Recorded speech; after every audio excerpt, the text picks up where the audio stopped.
Hey there, I'm Sarah Zarella, a portrait and wedding photographer and your host for Wedding Secrets Unveiled. This is a podcast where we cut through the complexity of wedding planning, leaving you with everything you need to know directly from the industry experts. If you want to simplify your wedding planning while having fun, of course, you came to the right place. Join me while I guide you through your planning, starting from your engagement to your big day where you say, I do. After photographing for the past 19 years, I am sharing with you tips and tricks to cut through the excess noise because I believe from the moment you said yes, your planning experience should be a magical time in your life.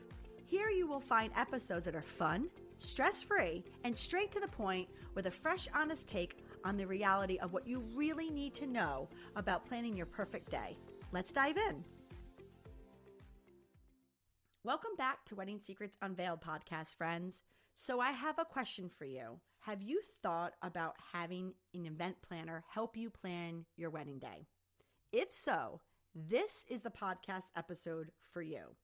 Today I have Casey Stamouli, who is the owner and lead planner of Casey & Co. Wedding and Events. She is going to talk with you about the difference with an event coordinator versus an event planner.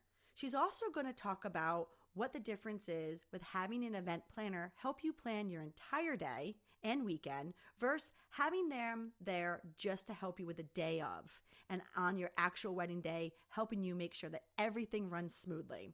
Of course, we're going to talk a little bit about some tips and tricks and tell you about some trends that are out there, but mainly we're really going to talk about what a wedding planner is and is it right for you. So sit back, relax, and enjoy my conversation with Casey. Well, hello, Casey. Hi, Sarah. Thanks for joining me today. Of course. I'm so excited. I'm really excited to have you. It's been nice to see you on your journey. I mean, we've known each other for years, but you've been playing different roles throughout your career, and you just went off on your own. Yes, absolutely. Yeah, I've grown a lot over the past 10 years here. Well, with that said, can you tell our listeners a little bit about who you are, who you serve, and what you do in your business? Sure. So my name's Casey. My company is Casey & Co. So I plan weddings and events. I like to call myself a boutique wedding planner because I like to be able to get into a niche of weddings that they want to create memories for their big day. And I basically serve all New England. I'm based out of Rhode Island, but I can travel all over New England, like Massachusetts or Connecticut, but I can also travel over. I love traveling in general, so if there's something that is in a completely different state or country, I'm more than happy to explore all those areas. Yeah, why not, right? Right, yeah, exactly. So for those listeners who are doing a destination wedding, take Casey with you. Yes, please. I will pack my suitcase tomorrow. So Casey, tell us exactly what a wedding planner is. What I think a wedding planner is somebody that is basically your insurance for your wedding day. So it's somebody that's going to be there to put out all the fires that may erupt or may not, but it's somebody that will help you throughout the entire process to make sure you're constantly on track. Your vendors are all kept in communication and up to date with everything, so that's stress-free off of your plate. And it's somebody that on the day of the wedding is able to be there emotionally, physically, and support you and your family throughout that day too. It's something that you want everybody to be able to be stress-free about, and it's something that you want to enjoy and look back on and not say, oh, I wish I had somebody there as a set of hands. Because just the other day I was talking to my mother-in-law who basically asked the same question, what does a wedding planner do? If I called you up today, because back in her day, whenever she got married over 30 years ago, it was the best man and maid of honor that really took the reins and said, I'll do everything for you, whether it's setting something up or running an errand or making sure people are on time with things. But now the evolution of it all is basically that you're going to be able to hire somebody so that everybody at your wedding is the guest too. It's not just making sure that those people have those responsibilities. Sure, they can have it to a degree, but you want somebody who's on the outside that can help execute everything rather than other people not being able to enjoy the process of seeing you get married that day. You know, it's so funny you brought that up because I'm literally sitting here and thinking to myself, you're right. Your mother-in-law's so right, because I never even thought about it that way. Weddings were just not as complex then. Right. And also, too, that was the role of the maid of honor and best man, was basically they were kind of your right-hand person. They were doing everything. But now, you're right. I mean, I know that, you know, yes, they might take a little bit more of a role, but it's a lot to ask. Right. Those individuals with how complex. I mean, people are turning in their weddings into weekends now. Exactly. And also with, you know, best man and maid of honor, their main focus when they get asked it is,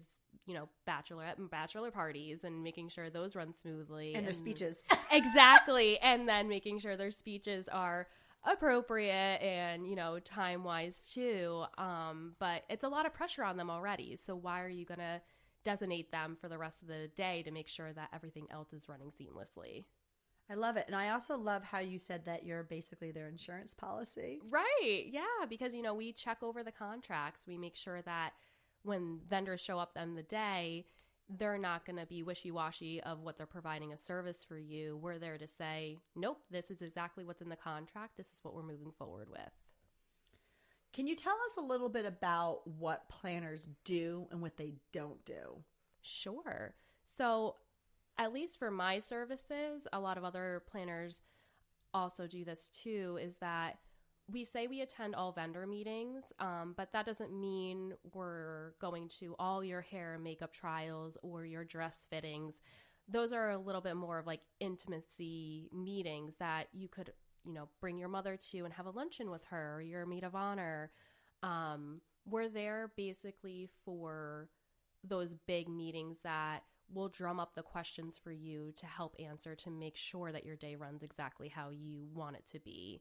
So basically, we're there not just to be in the reception hall to steam your linens that go on top of your tables all day. We're there to make sure that the flow is running smoothly and make sure that every other little detail is taken care of as well. Because at the end of the day, you're really not going to see the linens. You're not going to see those lines if they're even visible at that point. So yeah, that's pretty much what we do and don't do. And also too, I've heard there is day of coordination and then full wedding planning. Can you break it down what the difference is between the both? Sure. So full planning is basically you just got engaged yesterday. You're making a phone call today to say, I have no idea where to start. I have no idea what to do. I'm looking online. There's a lot that's on a to-do list. Where do I start? Versus day of is basically just saying, I have everything booked. I just need to be able to tie this in a pretty ribbon on the day of and say, I need someone physically there to make sure it's running smoothly.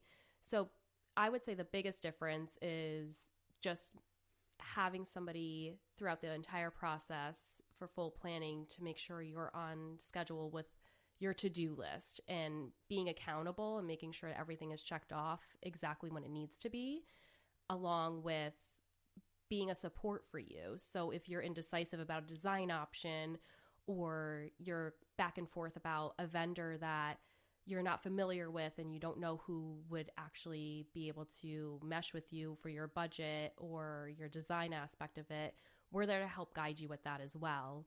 Whereas day of coordination, as I mentioned, it's basically just coming in after everything has been nicely tied in a bow. So making sure that all those vendors you selected and you trust are executing perfectly on your day of as well. I love it. Thanks. You said earlier, I mean, we talked a little bit about what planners do and what they don't do, but how about understanding the scope of the services? So scope of services, I like to list in my contracts just to make sure that myself and my clients are on the same page of what I'm going to be providing for them the day of. So for example, attending vendor meetings, meaning I'll be there for your venue and your music, your florist, rentals, and all those big vendors. However, attending for, you know, your dress fitting and hair and makeup, like I had mentioned earlier, those are more intimate things that at the end of the day, you'll be able to decide on those things yourself. It's not like you need the planner with you that day. And also making sure that we're having a good boundary on office hours, let's say, because as a wedding planner, I'm checking my emails at midnight, as you probably are, Sarah. Yes. But you need to set yourself up for an expectation of, I'm available to you, but it won't be 24/7, 365. So I don't like to put down a specific amount of time that I'm with each package, but it's just that mutual understanding that, you probably work a 9 to 5 too as your own job. So it's just to have the respect for wedding planners as well. So interesting. So maybe the takeaway would be a little bit about if somebody is looking into hiring an event planner, just kind of asking them what they do and what they don't do, a little bit about what they will attend, what they won't attend. Yes. And then also too, the differences between the day planning and the full day plan, and like the full day planning. Right, exactly. Which kind of brings me to my next question, which is a little bit about budget, because I'm thinking all of these different things that we just talked about, like what you do versus what you don't do. And then time that you spend with some clients and time that you don't spend with other clients, and the day of versus, full event planning.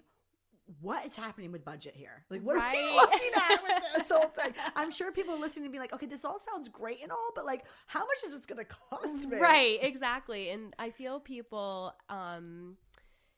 ever since that movie, like Wedding Planner came out with J-Lo, right? It's, people think that it's this glamorous, my hair is done every single day, makeup's done every single day type of job that you just waltz on to the venue and here I am. And it looks like it's so much money.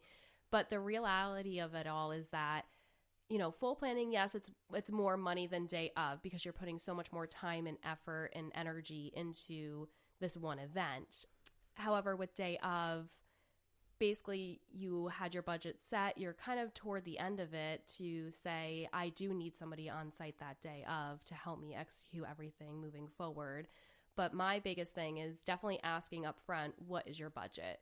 Because if I have an inquiry call and we have all these great ideas going back and forth, I want the expectation for my clients to say, what can I afford versus what I can't afford, and not have such like a downfall when at the end of the conversation, I really want to get married at Rosecliff, let's say, on a Saturday, but my budget's $25,000. So it's just kind of coming into play of just explaining to them what the reality of the situation will end up being, but obviously trying to find the right footing of explaining that to a client as well without feelings getting hurt or anything like that too. So Casey, we talked a little bit about like what day of planning is versus full day planning. We talked a little bit about what planners do and what they don't do, and then like the boundaries of how much time you're going to spend with a client versus not. And so all this sounds great, but like, what is someone looking at for budget with an event planner? Sure, that's a great question. So basically, you want to walk into it knowing what package you're basically looking for first. So if you want full planning, you have to understand the reality of that's obviously going to be more money for you, because that's going to be all the decision making from exactly when you get engaged. That's basically the next day for most people. And then day of, it's obviously going to be a little less because you don't come in until 8 weeks out from the wedding. So what I base my packages on is the time that I'm going to be spending with the client along with the services that I provide. So for full planning, like I had mentioned, I would attend vendor meetings with you. I create a timeline for you guys. I create a design board so we can mesh everything together all in one between all vendors. And then basically just keep in communication with all your vendors, help with transportation, all those nooks and crannies. Whereas day of coordination, you basically have all that tied in a bow already. And then I'm just coming in to be your liaison between yourself and vendors. So the difference is obviously time between myself and the couple and the time I would spend to help you plan the wedding. So packages, I would say going into wanting just day of coordination, I would say you're spending upwards between $1,500 or more. You have to basically plan your budget around. Full planning, I would also say you're probably walking into some wedding planners are on the average of $7,000, I would think, and going up from there as well. It obviously depends on the region. It depends on, the complexity of your wedding as well. and all those things that tailor into the wedding day too. So, but it's definitely a lot of, I would say, time that the wedding planner is going to be spending on it is what the whole budget is going to be around for you creating a package for somebody. That makes sense then. So the more, obviously, most event planners, they put together a package that's based on how much time they're going to put into it. So if one of our listeners are right now, they're just starting to plan their wedding and they bring on an event planner, obviously it's going to be more, but you take a lot away from them to have to do. So what are you finding for personalities of like what type of personalities hire an event planner versus not? Like, I mean, I'm sure there's a type of person that you find that you work with often. Sure. Yeah, of course. So I see a lot. So I can see a type A personality where they love a to-do list. They love checking things off. They love being able to plan it essentially, but they just need help along the way as well. And then they don't want that stress the day of the wedding. That's the key word I always hear from every couple I've ever talked to so far is saying, I want someone there to relieve me of the stress of the day of, and I don't want to worry about a single thing, is exactly what I get quoted. Then there are people that are very unorganized, a little sporadic, but in a fun way. They're just saying, I really don't know where to start. What are my first steps? I need help. Please point me in the right direction of things. And that's when you're asking the questions for them that they wouldn't have thought of in the first place either. And then there are some couples that are kind of a mix of both too. They just don't want, they have a busy life. They probably have a really busy job. You know, we're in an industry where we're not 9 to 5 Monday through Friday. We're very scattered with our scheduling. It's probably nice to have a 9 to 5 job and not have to work every weekend. But at the same time, you know, you're in an industry you love. So with people that aren't in this industry and have that 9 to 5 and don't have a flexibility in their schedule, they want someone to take over and be able to check off the lists for them because it's like a second job in a way. Tell me a little bit about like how you would handle different hiccups or like what do you do to keep that buffer and that stress away from your clients? Sure, of course. So one story I have, I had a same-sex couple, 2 women, and they were getting married on site, same location. They would have their reception. And what ended up happening is we were watching the weather the entire week, but as New England, it's not like you can really predict it a week out. And come leading up to the wedding, 3 days out, it was looking like it was going to rain. So we said, let's make a rain plan. Let's put something in place just so that there's no stress of the day of to change it last minute. Then all of a sudden, it changed again. It was going to be just a little cloudy. There was no rain in sight. And then just an hour before ceremony, we get on the radar, a flash flood was going to come through. Yes, exactly. Sarah's to her face. So like the listeners, just so you know, I know we don't have like a TV on us or recorded, but like literally my face was like my hand palm on forehead. Like, no. I've been at weddings, Casey, where like I am watching the Doppler. Yes. Like, it's like I'm like, okay, we have 20 minutes. Right. 10 minutes. Exactly. You're just rushing. You're making sure hair and makeup had been done. That's an expensive, part of the budget. You don't want that ruined. You want the dress ruined at all. Grooms could not care about their suits, but at the end of the day, you just want to make sure that it's just obviously an experience that no one's going to be wet during. And so as it was approaching, we just said, we have to make this call inside or outside. But at this point, let's move everything inside. So at that point, it was a lot of frenzy for a quick minute of making sure everything was moved inside. We had the bridesmaids across the street ready with umbrellas just in case. Everyone starts walking over. We're clear. All of a sudden, the bride takes one step outside and torrential downpour. So luckily we had umbrellas. We had the complete shift of the ceremony, but honestly, it was just as beautiful with the photography that came through with it. The bride took it in such grace too. I think just having the personality of, you know what, if it's going to happen, it's going to happen. You can't change anything. It is what it is. But it's just trying to keep that calm presence with the person too. If you're sitting there freaking out, it's going to give them the energy to sit there and freak out too. So you just got to make that snap decision. They're not going to be decisive the day of. It's their wedding day. They have a vision. So you have to come in and say, this is what we're doing. This is how we're executing it. It's off your hands now. All you have to do is just go down the aisle. Yeah, right?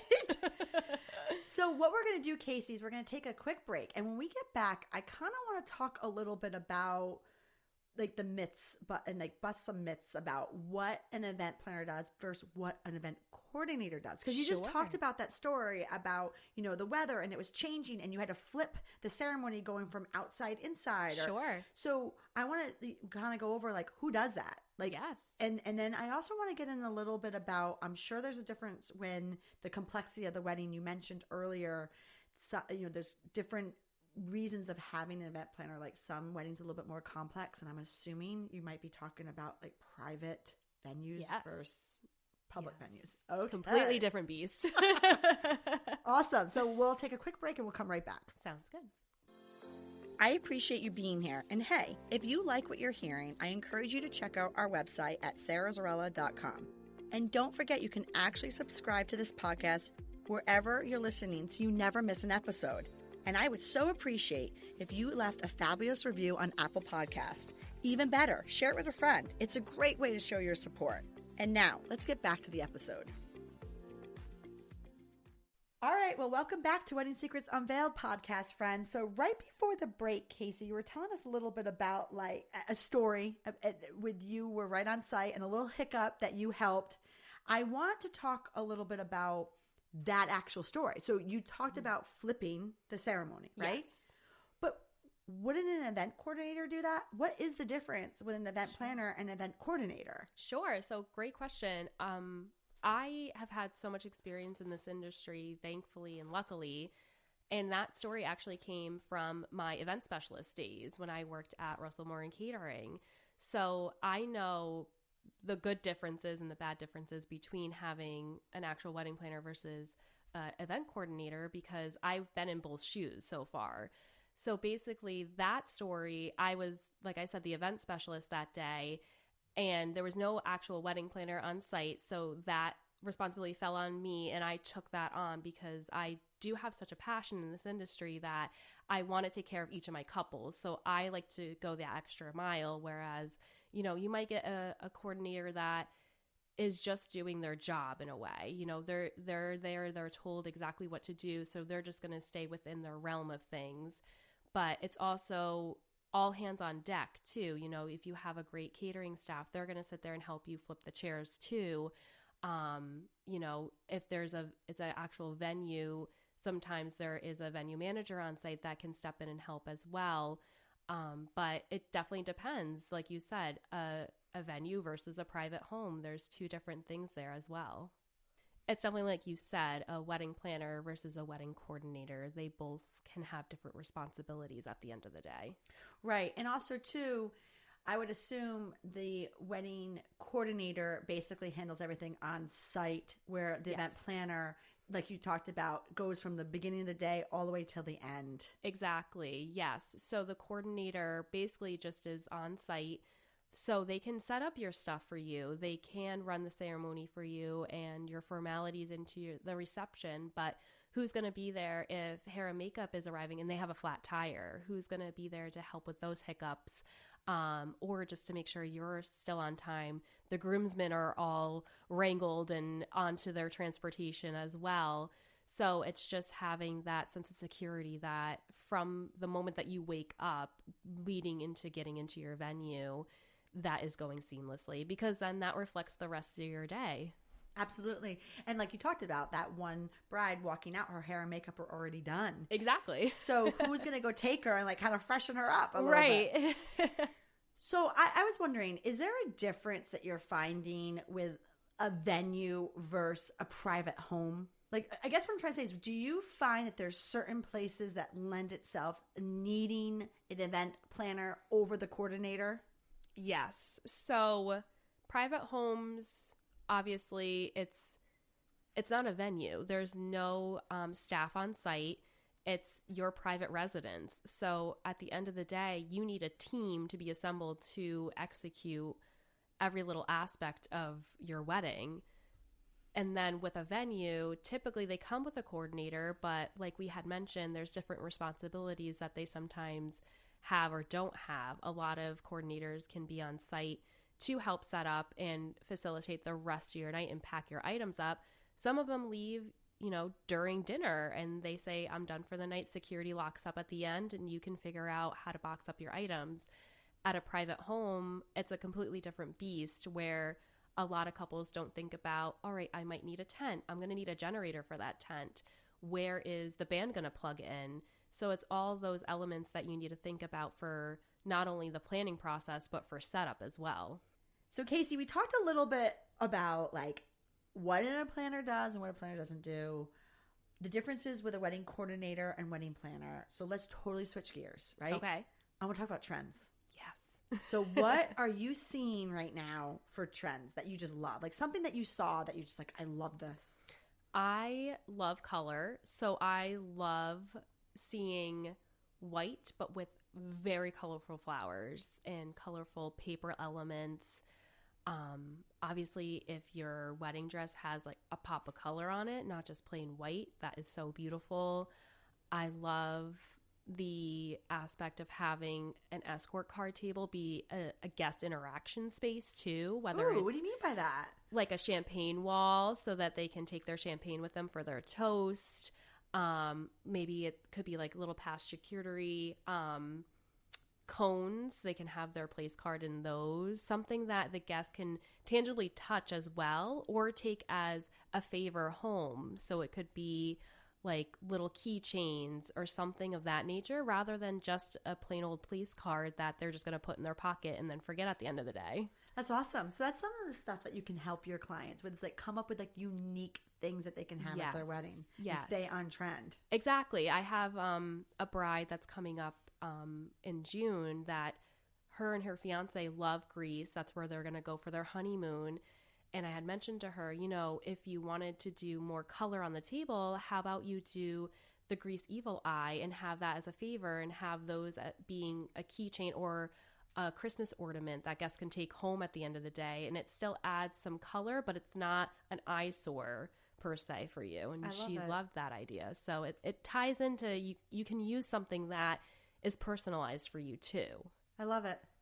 So earlier we were talking a little bit about the venues versus the private homes. Going back to that question, do you find yourself more at private homes or no? Right now, no. I would love to get more into private homes because, like I said, I love the personal touches of things.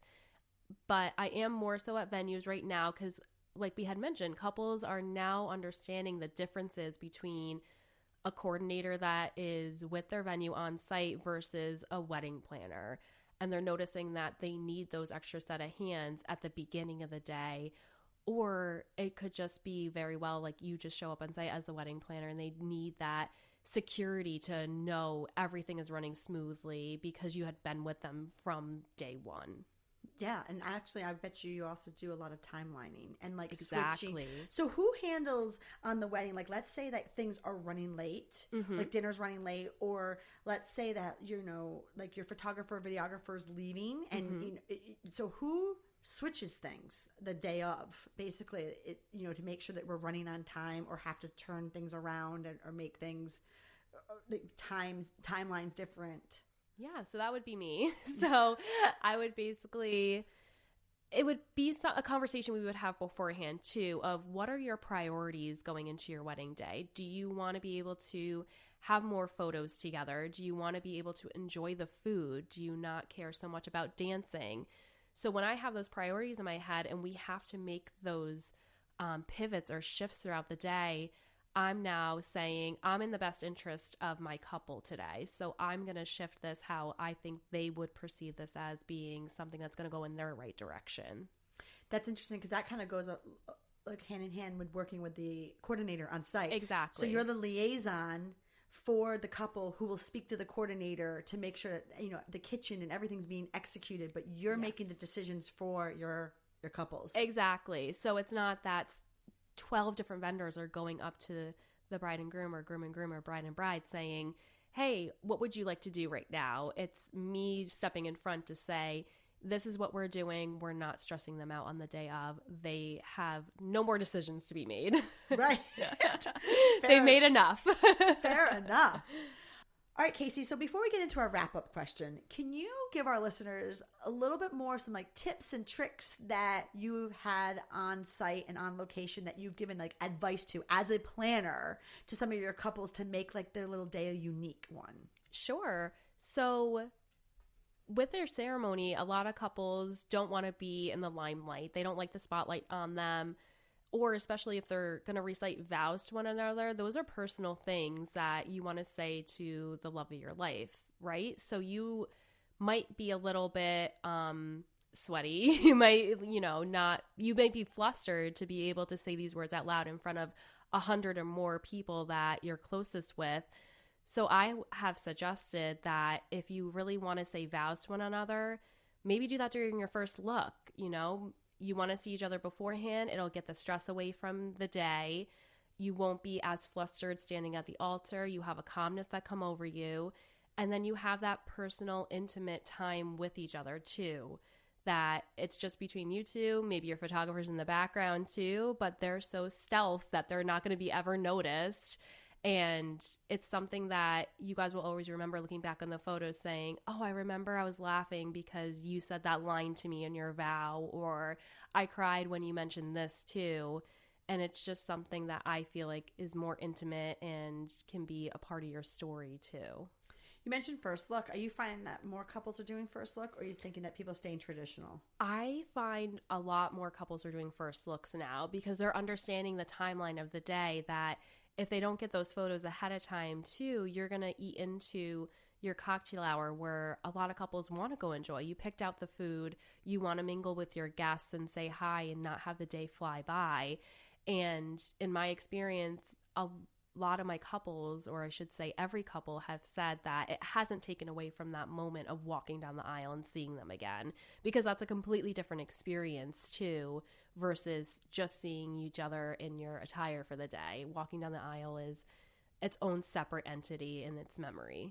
I love it. Yeah. I see a lot more first looks now. There is that first hesitant, thought of like, I don't want to take away the wow factor like you mentioned. Yeah, but I, at least for me, I see it's a double wow factor. They get that small intimate moment that you talked about, which a lot of, like you said, a lot of couples read their own vows to each other or letters I've seen, and then they get that wow moment coming down the aisle. Exactly. And you can also, being a bride, if you wanted to have another wow factor going down the aisle, maybe don't put your veil in until you walk down the aisle. So it's a whole different aspect to your attire that day that the groom hadn't seen yet or the bride hadn't seen yet.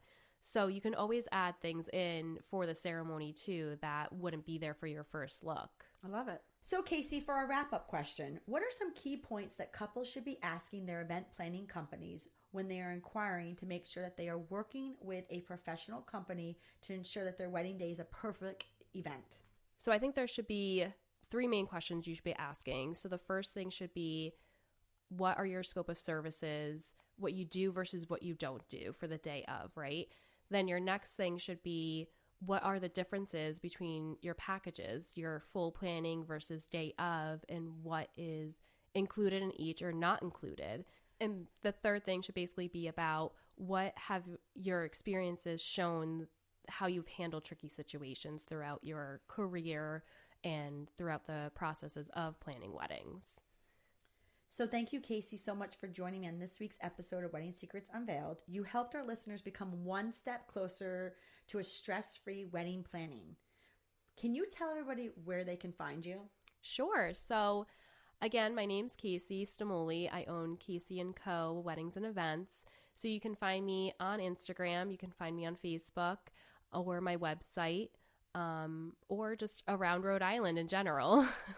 I love it. And what I'll do for our listeners is I will put Casey's information on our episode show notes, which you can find on my blog, on my podcast page, which is sarahzarella.com/podcast. Thank you so much, Casey. Thank you, Sarah. I had so much fun. Thank you for listening to Wedding Secrets Unveiled. I appreciate you being here. And hey, if you enjoyed this episode, I want to tell you something. I encourage you to check out our website at sarahzarella.com. We love photographing while having fun, of course. Check out our podcast page on our website for our show notes along with upcoming episodes with your local wedding experts. Listen in as we help you plan your epic event. And don't forget that you can actually subscribe to this podcast wherever you are listening so you never miss an episode. I would so appreciate if you left a review for us on Apple Podcasts. Even better, share it with a friend. It's a great way to show your support and let us know what you think. If you know any wedding experts that would like to be a guest, we have a link directly on our website where they can let us know. Thank you for listening.